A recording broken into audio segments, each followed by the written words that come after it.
महाराजी त्यागराज కాబట్టి సంగ గీతం గారు చెంగళ కాబట్టి గా తమిళ నోటల కానుంచారు వాళ్ళు అలా రైతులమ్మ విజయవాడ కంటలుగా ఏదైనా పోతే మన రైతులు ఆ ప్రొడక్ట్ని ఆ ప్రజలే అడవి ఓడైరా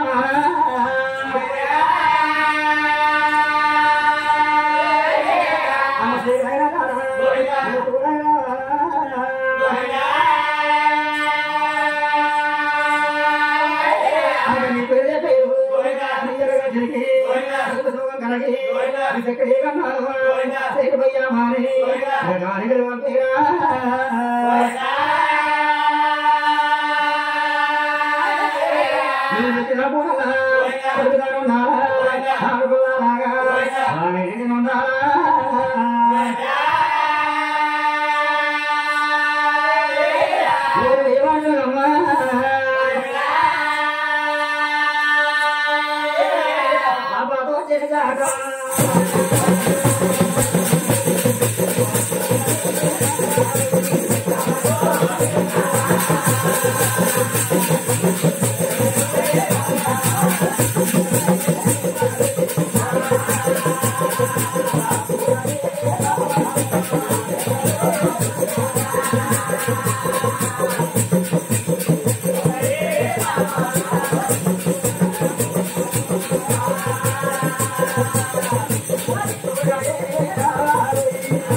ఆ సత్యం చూసి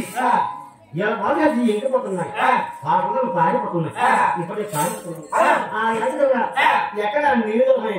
ఎప్పుడు నీళ్ళు అప్పుడు కూడా ఆ సత్యం ఏం చేస్తుందంటే ధాతులు తిరిగి వస్తున్నారు ఇప్పుడు తిరిగి వస్తున్నారు అప్పుడు కూడా ఆ ఏం చేసినట్టు ఆ మా విష్ణువుతో కూడా అలాగా నాశనవుతున్నారు అయ్యయ్యో మా తల్లి తమ్ము కూడా ధాతులు తిరిగి వస్తున్నారు మా తల్లి వచ్చిందనుకో నన్ను బసం చేస్తారు ఎలా కాదయ్యా అని చెప్పేసి ఆ శక్తిని కూడా ఈ శక్తి పెట్టుకొని బసం చేసేవాడు బసం చేసేవాడు అప్పుడు కూడా సత్యం దుఃఖ కూడా ఒక పోగు చూశాడు పోగు చేసిన తర్వాత బ్రహ్మదేవుడు లేపారు ఈ దేవుడు లేపారు లేపిన తర్వాత ఆ పోగులు కూడా బ్రహ్మదేవుడు సరస్వతి లక్ష్మీదేవి విష్ణు పార్వతి ముగ్గురు పుట్టారు ముగ్గురు పుట్టిన తర్వాత ముగ్గురు పెళ్లి చేసుకున్నారు పెళ్లి చేసిన తర్వాత మిగిలిన ముగ్గురు కూడా 3 భాగాలు వేసినారు 3 భాగాలు వేసి అప్పుడు అంటున్నా అన్నయ్య బ్రహ్మదేవుడా నువ్వు అన్నట్టు పెద్దోడు కాబట్టి నీకు ఏ వంతు కావాలి ఎక్కువమంటే అప్పుడు బ్రహ్మదేవుడు కూడా ఒక తమ్ముడారా బాగుంటుంది నాకు ఏడాది అని చెప్పేసి బ్రహ్మదేవుడు కూడా ఉతుకున్నాడు అది చాలా బాగున్నాడు అది కాకుండా మన పదనాడు కైలాసం అని చెప్పేసి ఈశ్వరుడు కూడా ఉంచుతున్నా అది బాగున్నారు. అది కాకుండా ఆ మా విష్ణువుడు కూడా ఏం లేదంటే ఇలా వాళ్ళు మీరు ఉన్నారు. ఆ ఇలా కోసం కూడా మా విష్ణువుతో ఉంచొచ్చినారు. ఎప్పుడుతో ఉంచొచ్చినారు అప్పుడు అంటున్నది ఆ మాసు భార్య లక్ష్మీరావు ఉన్నారు.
Yeah.